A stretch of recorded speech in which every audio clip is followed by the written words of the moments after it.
channel. My name is Brittney Bundles, and today's video is going to go over some reasons why your hair may not be selling. I wanted to create this video because a lot of people are struggling with selling their product. They're wondering, well, what am I doing wrong? What should I be doing more of? Why am I not getting sales as fast as I anticipated getting the sales? And we've talked about that in depth on this channel, different reasons why the sales may not be coming in, the foundation to build your business so that you can start to generate repeat business and also attract your target audience to you. So we've gone over a lot of that information on videos here. But today I want to talk about another reason why a lot of entrepreneurs are not getting sales. And I want to talk about the fact that it's not really what you say, but it's how you say it. There are a lot of people that are talking themselves out of sales. And yes, I'm saying it, talking yourself right out of a sale. You can do that. There are people that explain. There are people that over talk their customers and clients. There are people that are not really good with listening to be able to come back with a tailored offer to the point that the customer feels or the client feels like you actually listen to them. It may be a great offer, but if the customer or client doesn't feel like you truly have their best interest and heart, a lot of times they won't end up completing the sale or doing business with you. So we're going to be talking about some of those things today in this video. If you are interested, be sure to give it a big thumbs up. Please make sure that you are subscribed, and let's get right into it. So as always, I'm going to be looking over here. Sometimes I look over there. Sometimes I look down here. I'm just looking at my notes for those of you wondering. But I'm going to title this video something along the lines of, is your hair not selling because of what you say? The first thing that I want to touch on is stop over explaining. So one thing that we can stand to work on a lot, and I say we because I'm a work in progress as well. I haven't figured out everything regarding entrepreneurship. I'm not perfect in business. There are things that I'm still learning every day, and I'm grateful for that. That's why I call it a journey, because it's something that I'm constantly on. I'm wanting to improve myself.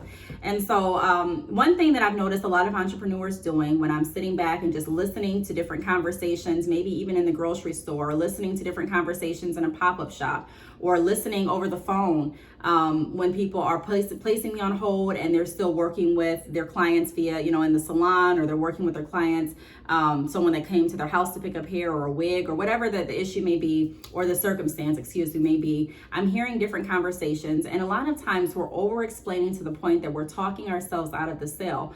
Sometimes, what we're giving out, what we're speaking about, doesn't need to be spoke about at that specific point. And I know you may be thinking like, well, what do you mean? I want my clients and my customers to know everything about what it is they're buying. But sometimes they may not want to know everything. They may already know the information that they need to know, but just need more clarification on this, or just want to know this from you. And sometimes we get to talking, and we get to talking a little too much. I think we're all guilty of it.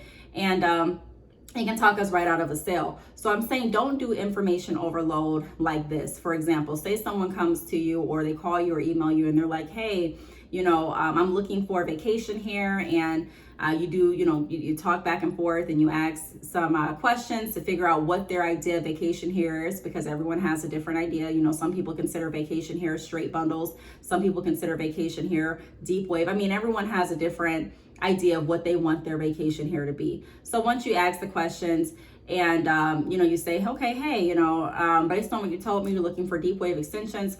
We have that, but I just wanted to let you know how the deep wave extensions are processed. So the hair is processed with steam.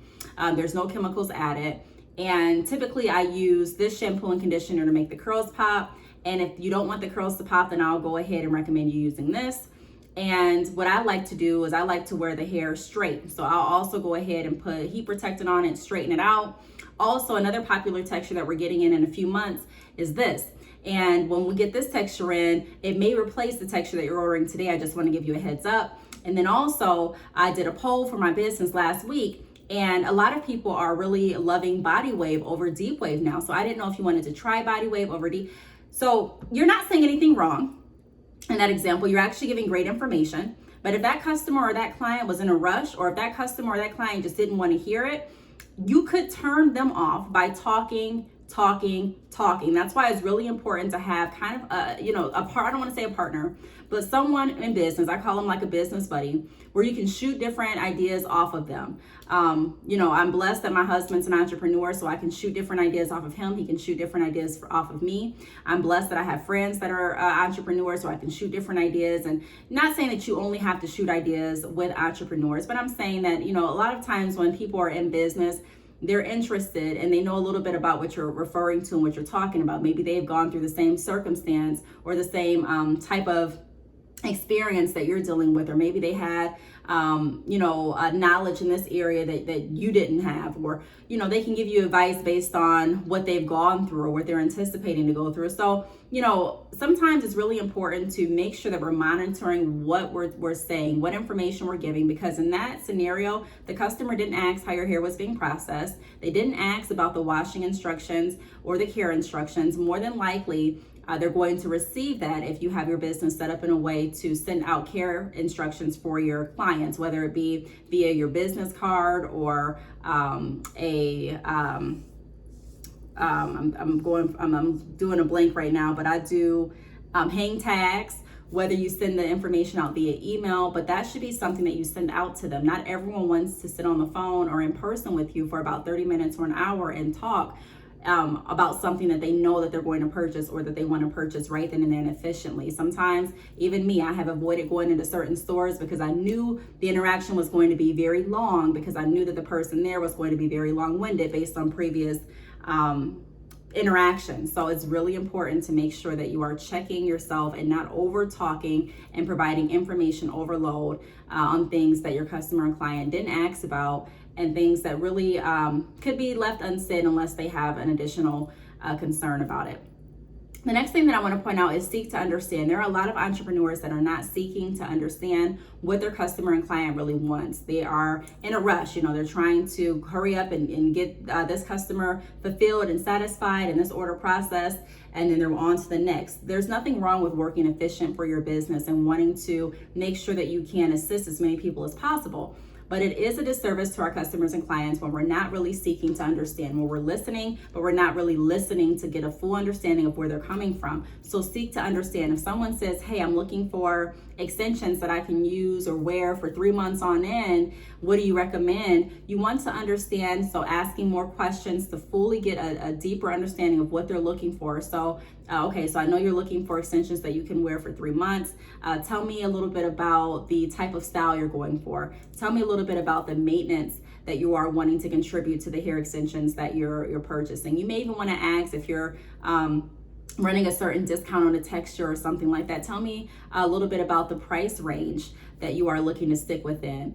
And once they come back with the information, well, I'm looking for hair that's low maintenance, I'm looking for hair that has some kind of curl pattern, and I'm looking for hair that's discounted or that's within $200 to $300. That's my price range. Okay, so based on what you told me, I recommend going with Mongolian Deep Wave. This gives you that curl pattern that you're looking for. We do have a sale going on currently where it's going to allow you to stick within your price range if you get the lengths 12, 14, 16 or lower. And also this is very low maintenance, so you're not really going to have to do much with these extensions besides spray it with water and conditioner and make sure that you're tying it up in a pineapple method at night. So things like that, making sure that you fully understand is going to allow your customers or potential customers and clients know that you honestly care about what it is they want, and you're not just pushing something on them because you need the sale, you need the money, or you need to close your quota gap. Customers and clients really aren't in the business of caring about how many sales you need for your business to stay intact. They're wanting to make sure that they get what they need. So it's important that we're seeking to understand what they need, because it's going to help them and it's also going to help us. The next thing that I want to point out is build rapport so that offense is not easily taken. This is something that a lot of entrepreneurs skip past, not building their rapport, not building the relationship. It doesn't take a whole day on the phone to build a relationship with someone. It doesn't take 6 emails back and forth to build a relationship. Building that relationship can start with you listening, like I just mentioned, seeking to understand and being able to mirror back what it is they're looking for so that they understand that you understood them, and then offering a recommendation or an offer based on the information that they gave you. And so it's really important to build that rapport so that offense is not taken easily. A lot of times when you're writing back and forth via email or a text message, you don't really know, it may be hard to gauge the tone of that customer and client. Sometimes customers and clients may not be frustrated, and it may seem like they are based on the type of tone that you're picking up on through their email or through the text message. And that may not even be the case. So it's really important to make sure that we are building rapport. So you don't have to get completely off topic or go completely unprofessional in order to build rapport. I see a lot of people doing that.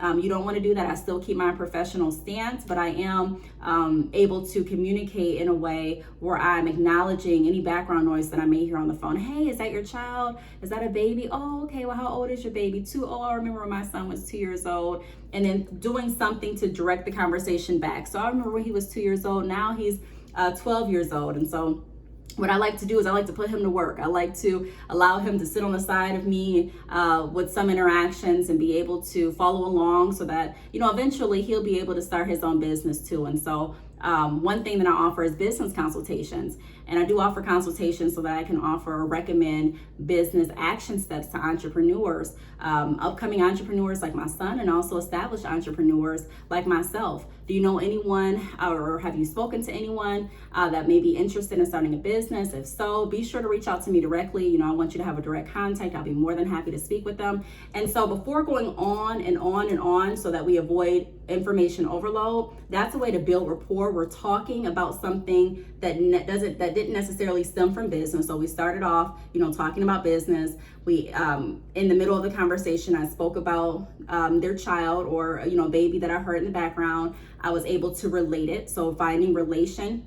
We both have children, so that's something in common, and being able to bring it back into business. So again, talking about something that I offer on the business side, and then letting her know or letting him know, hey, I want you to have a direct contact to me. So so that puts more of a priority, but lets them know, okay, I'm important. I'm not just another number. I have a direct contact. So it's really imperative to build that relationship and that rapport, because if something happens, for example, say that God forbid, but say, she ordered hair extensions and she didn't get the hair extensions the exact day that she anticipated getting the extensions. She may reach back out, and because we had that initial conversation, we had that rapport, she may not be as upset with me as she will with someone else. So it's important to make sure that we are building relationships and rapport so that we can have that clear understanding, that trust, that reliability, and that relationship that keeps that's like the glue that keeps the interaction going and customers coming back and wanting to work with you.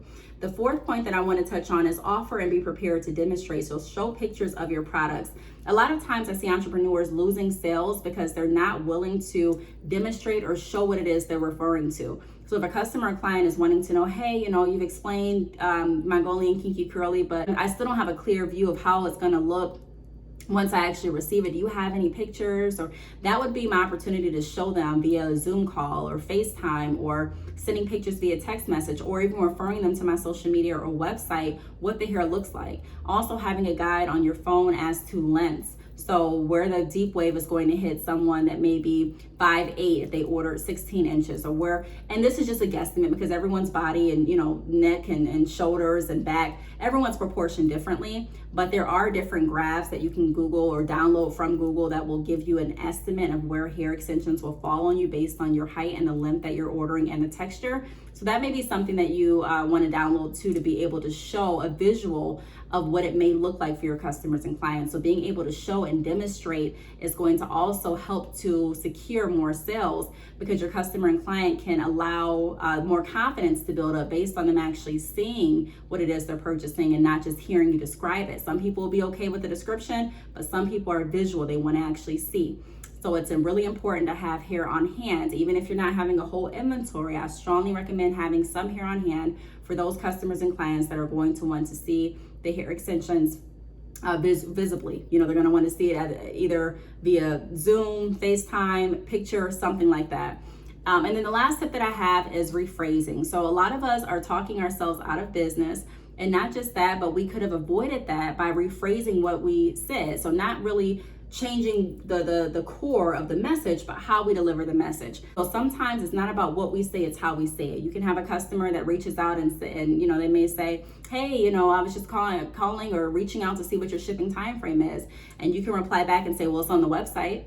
Or you could reply back and say, hey, thank you for reaching out. Our shipping time frame is 5 to 7 business days. This information is available here. If you want to read up on any other detailed information regarding our shipping policies or any of our other policies, that information is available through this link or on this portion of the website or something like that. So it's not adding too much to it. It's not taking away too much. It's not such a just blunt, it's on the website type, because that could be taken as you're being rude, or you really don't want to work with anyone right now, or you're being standoffish, or you're irritated. So we just want to be mindful of that too.